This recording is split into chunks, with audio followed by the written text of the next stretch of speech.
பேரன்புமிக்க தமிழக பொதுமக்களே, உங்கள் அனைவருக்கும் சுதேசி குரலின் உரிமை மீட்பு முழக்கம். இப்போது அரசியல்வாதிகளுடைய நிலைமையை நீங்கள் தெரிந்து கொள்ள வேண்டும். ஒவ்வொரு அரசியல்வாதிகளும் தமிழக மக்களுக்காக உழைக்கிறேன் என்று மாறுதட்டி பேசிக் கொண்டிருக்கிறார்கள். உண்மையாகவே தமிழக மக்களுக்காக உழைக்கிறேன் என்றால் ஆட்சியாளர்கள் ஆட்சியில் அமர்ந்தவுடன் மக்களுக்கான சிறப்பு திட்டங்களை உருவாக்கி இருக்க வேண்டும். இதுவரை என்ன சிறப்பு திட்டங்கள் உருவாக்கி இருக்கிறார்கள் ஒன்று கூட சொல்வதற்கில்லை. ஆனால் ஒவ்வொரு முதல்வர்களும் ஆட்சி பொறுப்பில் ஏற்றும் போது அவர்களுடைய வாழ்வாதாரங்களையும் அவர்களுடைய அரசியல் கட்சியினுடைய பொருளாதார வளர்ச்சியும் தான் பார்க்கிறார்களே தவிர மக்களுடைய உண்மையான வாழ்வுரிமையை பற்றியான வளர்ச்சி பாதைக்கு உண்டான செயல் திட்டங்களை தீட்டுவதில்லை. ஏன் இவ்வாறு இருக்கிறார்கள்?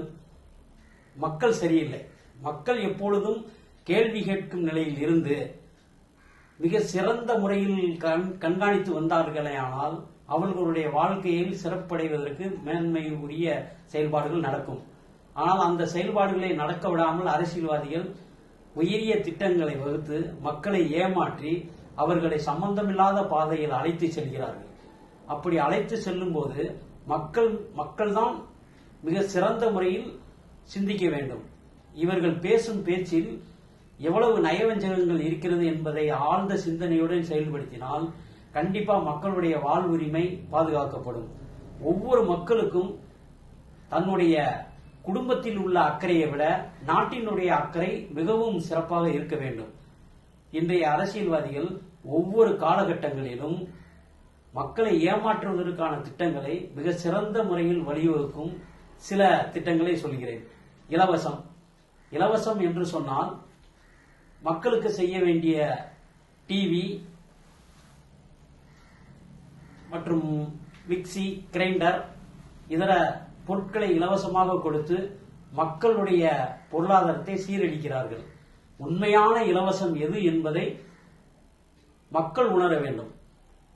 ஆஸ்பத்திரிக்கு செல்கிறோம், அங்கு மருத்துவ சேவையை இலவசமாக செய்யலாம். ஒரு மருத்துவமனையில் 3 டாக்டர்கள், அதாவது 24 மணி நேரம் என்பது 8 மணி நேரத்திற்கு ஒரு டாக்டராக 3 டாக்டர்களை சிறப்பாக செயல்படுத்தலாம். அந்த ஆஸ்பத்திரியில் உள்ள சுகாதாரங்களை மிக சிறந்த முறையில் கண்காணிக்கலாம். ஒவ்வொரு நோயாளிகளுக்கும் அடுத்த முறை நோய் வராமல் இருப்பதற்காக அவர்களை சீரிய முறையில் செயல்படுத்தி கொண்டு செல்லலாம். ஆனால் இன்றைய டாக்டர்கள் வெளியே ஒவ்வொருவரும் மருத்துவமனையை ஆரம்பித்துவிட்டு அரசு பொதுத்துறையுடைய சுகாதாரத்துறை அலுவலகமான ஆஸ்பத்திரியை மிகவும் மட்டமான சூழ்நிலையில் கொண்டு செல்கிறார்கள்.